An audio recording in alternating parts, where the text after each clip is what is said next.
Hello guys, in this session array part 6 we will discuss about the pointers, null pointers and recursion function, how the recursion is work and how many examples of recursion like factorial, Fibonacci series, GCD, binomial coefficient.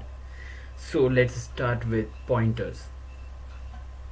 A pointer is a variable whose value is the address of another variable. Means pointer क्या होता है, एक variable होता है जो कि दूसरे variable का एड्रेस रखता है. मीन्स पॉइंटर वैल्यू नहीं रख के क्या करता है, दूसरे वेरिएबल का एड्रेस रखता है. Like any variable or constant you must declare a pointer before using it to store any variable address. Means जैसे दूसरे वेरिएबल को भी अपन को अगर प्रोग्राम में यूज करना है तो सबसे पहले उसको क्या करते हैं, डिक्लेयर करते हैं और उसी के बाद उसको यूज करते हैं. सेम वे पॉइंटर को भी अपन को पहले डिक्लेयर करना होता है और उसके बाद में उसको यूज करना होता है. इसका सिंटेक्स है सबसे पहले डेटा टाइप, फिर एस्ट्रिक साइन. ये एस्ट्रिक सिंबल ही रिप्रेजेंट करता है पॉइंटर वेरिएबल को. इससे अपन डायरेक्टली पहचान सकते हैं कि ये नॉर्मल वेरिएबल है या पॉइंटर वेरिएबल है. Example like int a equal to 10. यहाँ पे इंटीजर डेटा टाइप है, a वेरिएबल नेम है और इक्वल टू 10 वैल्यू उसको असाइन की है. यहाँ पे a नॉर्मल वेरिएबल है क्योंकि इसके आगे एस्ट्रिक साइन नहीं है. अब मैंने एक और वेरिएबल लिया इंटीजर टाइप का p और उसके आगे मैंने एस्ट्रिक साइन यूज किया है. मीन्स ये कौन सा वेरिएबल है, पॉइंटर वेरिएबल. और जैसा कि अपन जानते हैं कि जो पॉइंटर वेरिएबल है वो वैल्यू स्टोर न करके क्या स्टोर करता है, एड्रेस. तो मैंने लिखा है यहाँ पे p equal to address of a. Means हम क्या कर रहे हैं, जो p है अपना पॉइंटर वेरिएबल उसको एड्रेस असाइन करने किसका, a का. मीन्स a का और p का दोनों का एड्रेस अब क्या है, सेम है. और एड्रेस सेम है तो वैल्यू भी सेम होगी. यानी a की वैल्यू 10, अब p की वैल्यू भी 10 होगी. क्यों होगी, क्योंकि दोनों का एड्रेस सेम है. The asterisk sign is use to declare the pointer variable. ये चीज हमें ध्यान रखनी है, जब भी पॉइंटर वेरिएबल डिक्लेयर करना है उसके साथ में एस्ट्रिक साइन का यूज करना है.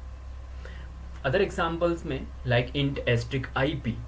यहाँ पे IP का मतलब इंटीजर पॉइंटर. मैंने लिया डबल एस्ट्रिक DP यानी डबल पॉइंटर, ये डबल डेटा टाइप है. यहाँ पे फ्लोट एस्ट्रिक FP यानी float pointer. Character asterisk CH यानी कैरेक्टर टाइप का पॉइंटर. अब इसी के लिए एक प्रोग्राम देख लेते हैं जिसमें पॉइंटर वेरिएबल का यूज हुआ है. सबसे पहले स्टीडियो कॉन्यू, देन मेन फंक्शन. यहाँ पे मैंने एक नॉर्मल वेरिएबल लिया VAR और उसकी वैल्यू है यहाँ पे 20. उसके बाद एक पॉइंटर वेरिएबल लिया IP, इंटीजर पॉइंटर. फिर मैंने IP को एड्रेस ऑफ VAR. मैंने जो इंटीजर पॉइंटर वेरिएबल है उसको मैंने एड्रेस किसका असाइन करा दिया, VAR वेरिएबल का. और वेरिएबल के उस एड्रेस पे वैल्यू क्या है, 20. तो सबसे पहले print type address of VAR variable.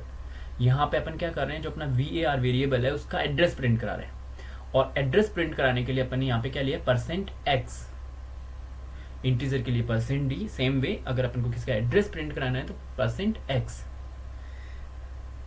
और यहाँ पे फिर मैंने एड्रेस ऑफ VAR लिया है. मीन्स उसका एड्रेस अपन को यहाँ पे प्रिंट कराना है. फिर सेम वे अपन ने print address stored in IP variable. अब IP वेरिएबल का भी एड्रेस प्रिंट करा रहे हैं. उसके बाद print value of asterisk IP variable. अब IP जो वेरिएबल है उसका एड्रेस तो प्रिंट करा लिया, अब उसकी वैल्यू क्या है, तो वैल्यू भी इसकी 20 होगी. तो यहाँ पे देखो सबसे पहले address of VAR variable FFF4 है और IP वेरिएबल का भी एड्रेस FFF4F है और IP वेरिएबल की वैल्यू 20 है. नल पॉइंटर, नेक्स्ट टॉपिक है नल पॉइंटर. अपन ने पॉइंटर तो देख लिया, ऐसा वेरिएबल जो दूसरे का एड्रेस स्टोर कराता है. लेकिन what is null pointer, if a pointer doesn't have any address to assign. अगर ऐसा कोई पॉइंटर वेरिएबल जिसके पास कोई एड्रेस नहीं है असाइन करने के लिए, then we assign null address to pointer. तो उसको कौन सा असाइन करते हैं, address null. It is known as null pointer. और ऐसा पॉइंटर वेरिएबल जिसको अपन ने एड्रेस में नल असाइन किया है वो कौन सा कहलाता है, null pointer. The null pointer is a constant with a value 0 defined in several standard. और जो नल की वैल्यू होती है पॉइंटर वेरिएबल के लिए वो क्या होती है, 0 होती है. अब इसी का एक प्रोग्राम देख लेते हैं नल पॉइंटर का। तो इसमें सबसे पहले header files stereo and conio, main function, यहाँ पे मैंने इंटीजर टाइप का एक पीटीआर यानी पॉइंटर वेरिएबल लिया है और उसमें मैंने by default equal to null assign किया है। यहाँ ध्यान रखने की बात है कि सी और सी प्लस प्लस क्या है, केस सेंसिटिव है, तो यहाँ पे ये नल कैपिटल लेटर में ही आएगा। अगर स्मॉल लेटर में लेंगे तो it will not accept. Then clear screen, then the value of PTR is %x and PTR, तो इसकी वैल्यू क्या होगी 0।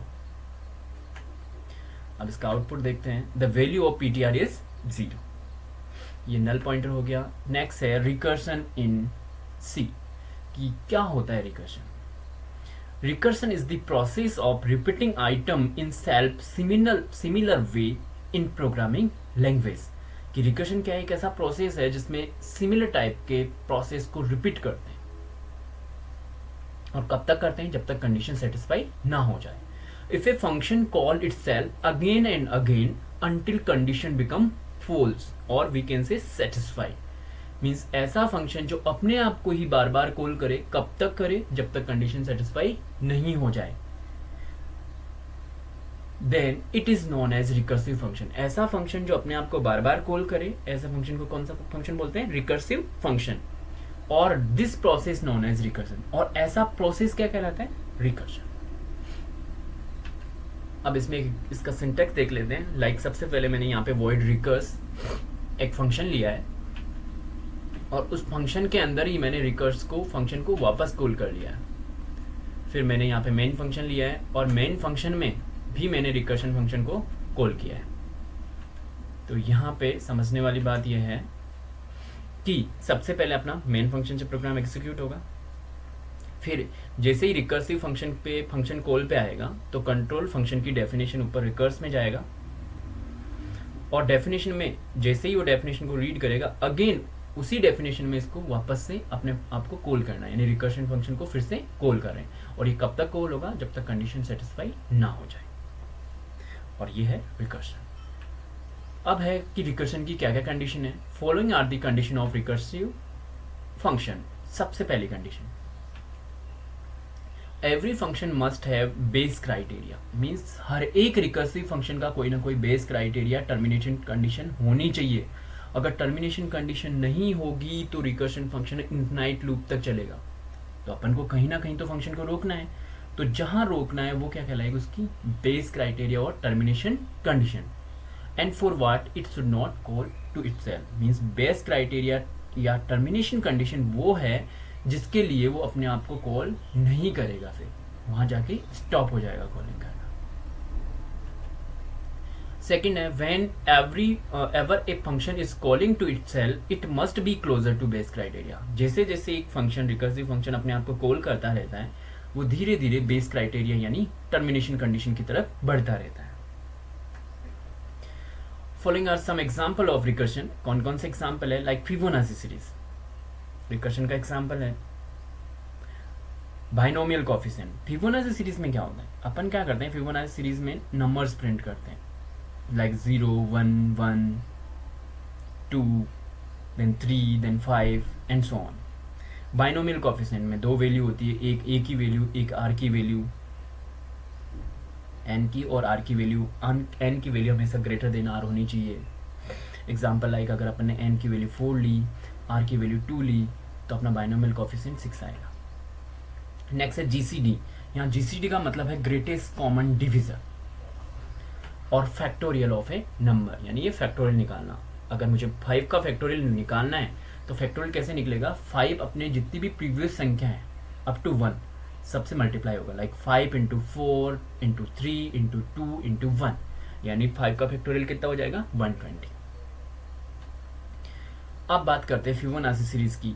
The first two number in the Fibonacci sequence are 0 and 1। हमेशा जो फिबोनाची सीरीज की जो स्टार्टिंग वैल्यू होती है f0 उसकी वैल्यू 0 होगी, f1 की वैल्यू 1 होगी, and each subsequent term is sum of previous 2 term, और जो नेक्स्ट टर्म होगा वो प्रीवियस 2 का सम होगा। In mathematical terms the nth term of Fibonacci series is defined by the recurrence relation. Like Fibonacci of n, मुझे Fibonacci series निकालनी है किसकी, n नंबर की, n टर्म की।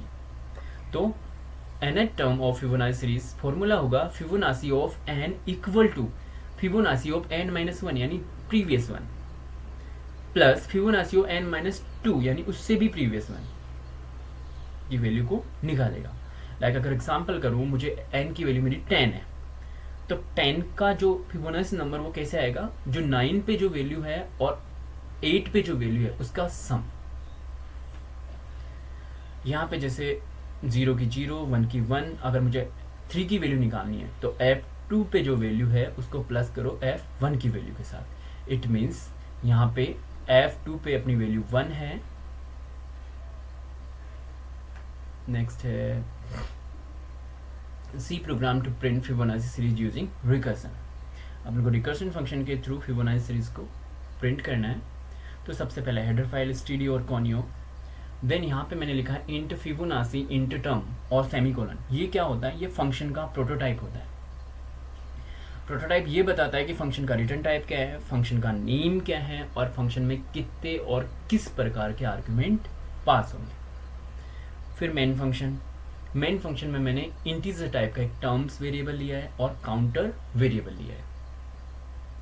ये टर्म किस लिए लिया है, टर्म कि कितने टर्म्स तक मुझे फिबोनाची सीरीज प्रिंट करनी है, और काउंटर अपना फॉर लूप में काउंटिंग के लिए यूज होगा। Print F enter number of terms in Fibonacci series की कितने टर्म्स तक फिबोनाची सीरीज तुम्हें प्रिंट करनी है। तो स्कैन है %d एंड टर्म्स। तो इससे क्या होगा, जो भी मान लो मैंने ये टर्म्स की वैल्यू 10 डाली तो 10 फिबोनाची नंबर प्रिंट होंगे। Print Fibonacci series till %d terms, यहाँ पे टर्म लिखा हुआ जाएगा कितने तक प्रिंट करना है। फॉर लूप में काउंटर की वैल्यू 0 से लेके लेस देन टर्म्स तक चलेगी और काउंटर को एक एक इंक्रीमेंट करेगा, counter plus plus. Then print है %d फिबोनाची काउंटर। यहाँ पे क्या कर रहे हैं अपन, जो फिबोनाची नंबर का अपना जो फंक्शन है उसको कॉल किया है, गेट ch। अब इस फिबोनाची फंक्शन की डेफिनेशन आगे है। तो इस फंक्शन में क्या है, ये इंटीजर वैल्यू रिटर्न करेगा। फिबोनाची फंक्शन का नेम है इंट टर्म, जो भी टर्म की वैल्यू भेजी वो यहाँ पे एज ए आर्गुमेंट आएगी। इसकी एग्जिट कंडीशन क्या है, अगर टर्म की वैल्यू लेस देन 2 है, अगर टर्म की वैल्यू लेस देन 2 है इसका मतलब या तो 0 है या 1 है, तो टर्म को एज इट इज भेज देगा।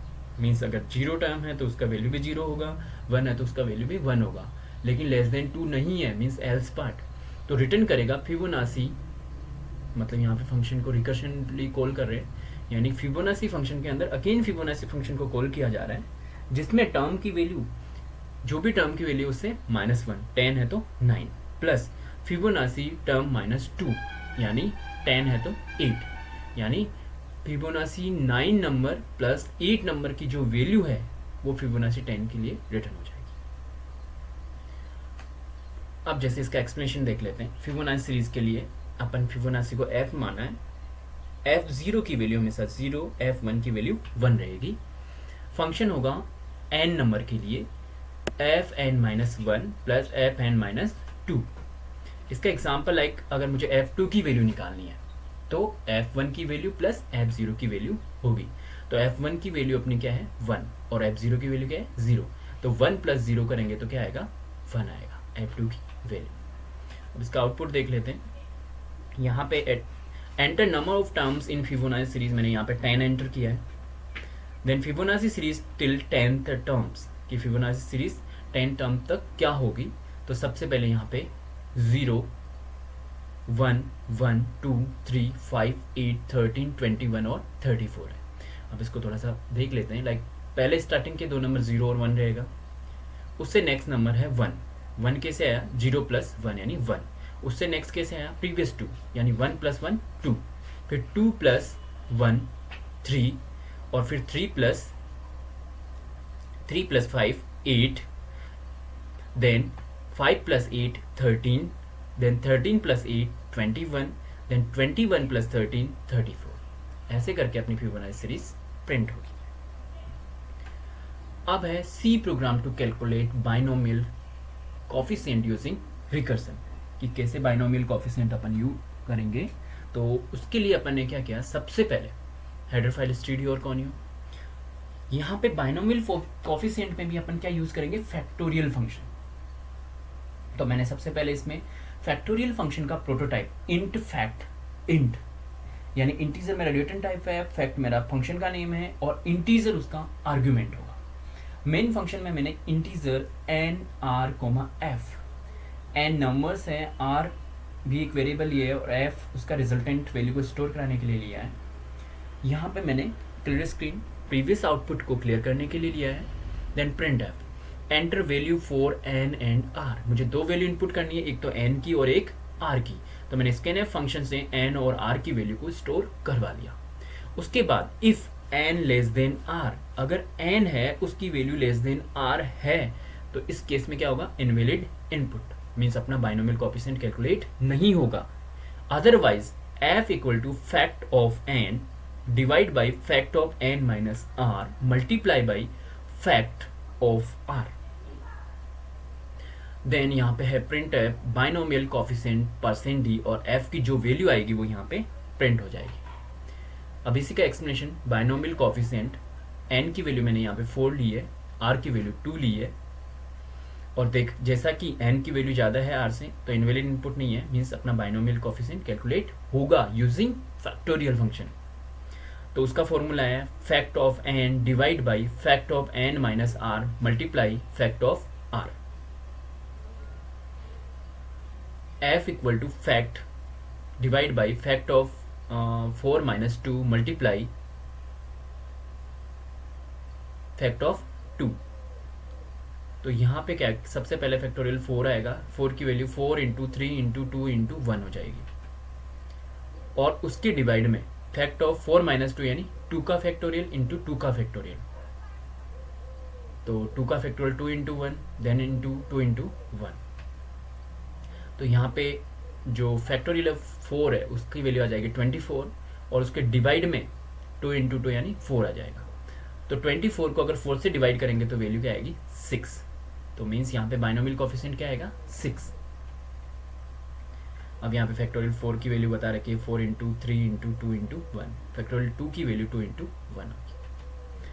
अब इसका जो फैक्टोरियल फंक्शन है उसमें अपन ने x पास किया है, अगर x की वैल्यू ग्रेटर देन 1 है तो x इंटू जो भी अपनी x की वैल्यू है फैक्ट x माइनस 1 होगा, अदरवाइज रिटर्न करेगा 1, यानी 1 का फैक्टोरियल हमेशा 1 होता है। लेकिन अगर 1 से ऊपर है तो उसको जो भी वैल्यू है, लाइक यहाँ पे 10 है तो 10 इंटू फैक्टोरियल ऑफ 9 हो जाएगा। देन अगेन 9 की बात करें जाए, अगर 9 का फैक्टोरियल देखना है तो 9 इंटू फैक्टोरियल ऑफ 8 हो जाएगा। तो यहाँ पे एंटर की n और r की वैल्यू 4 और 2, और बाइनोमियल कोएफिशिएंट क्या हुआ, 6। नेक्स्ट है ग्रेटेस्ट कॉमन डिवीजर, जिसे अपन GCD बोलते हैं, और greatest common divisor also known as highest common factor, यानी उसको SCF भी बोलते हैं। ये मैथमेटिक्स में अपन कैलकुलेट करते हैं। यहाँ पे मान लो मैंने इनपुट में फर्स्ट नंबर 10 लिया, सेकंड नंबर 15 लिया, तो इसका GCD जो ग्रेटेस्ट कॉमन डिवीजर क्या होगा, 5 होगा।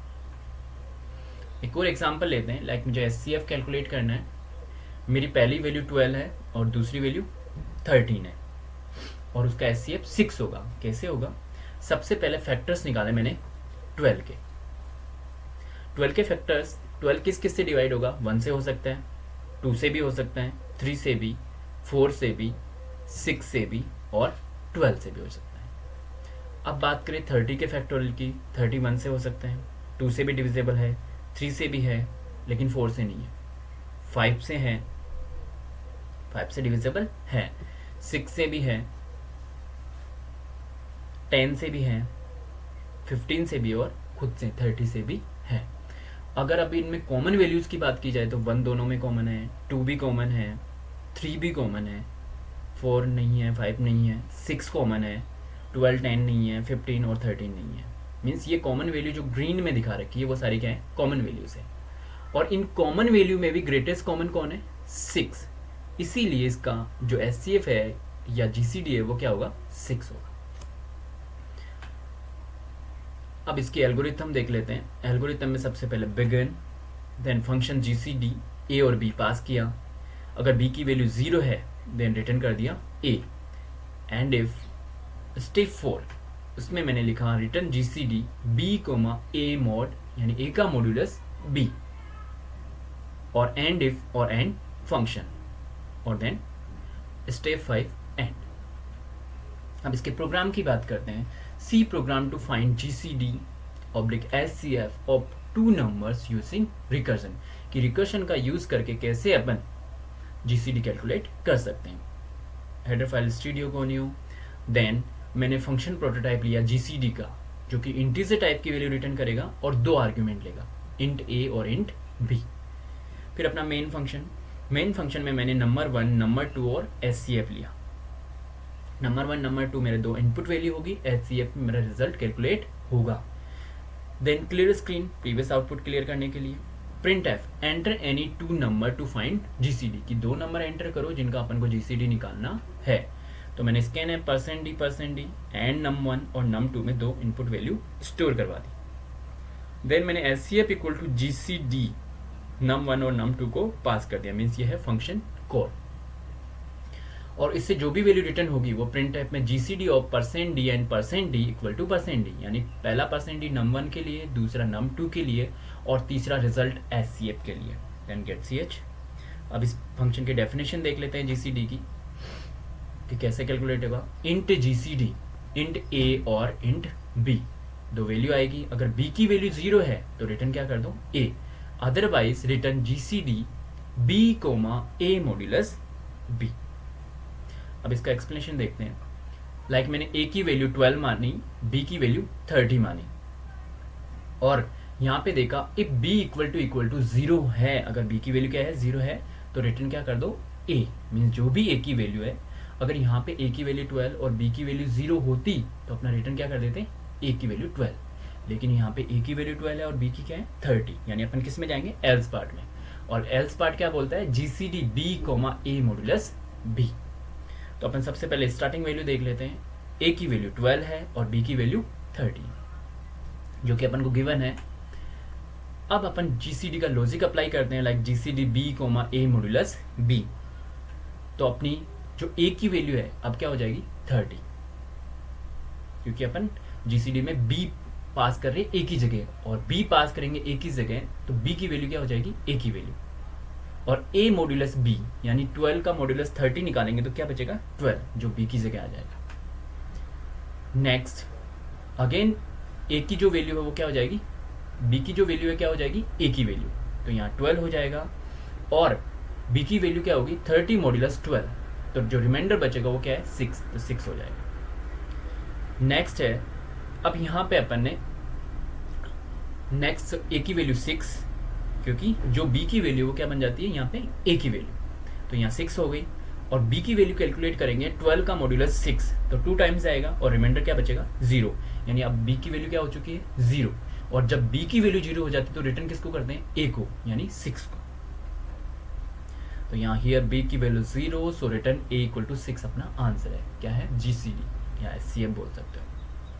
Output, enter any 2 number to find GCD 12 और 30, GCD of 12 and 30 is 6। Please check the description link for related videos. इससे चैप्टर से रिलेटेड सारे वीडियोस के लिंक मैंने डिस्क्रिप्शन बॉक्स में डाले हैं, तो चेक कर सकते हो। थैंक्स।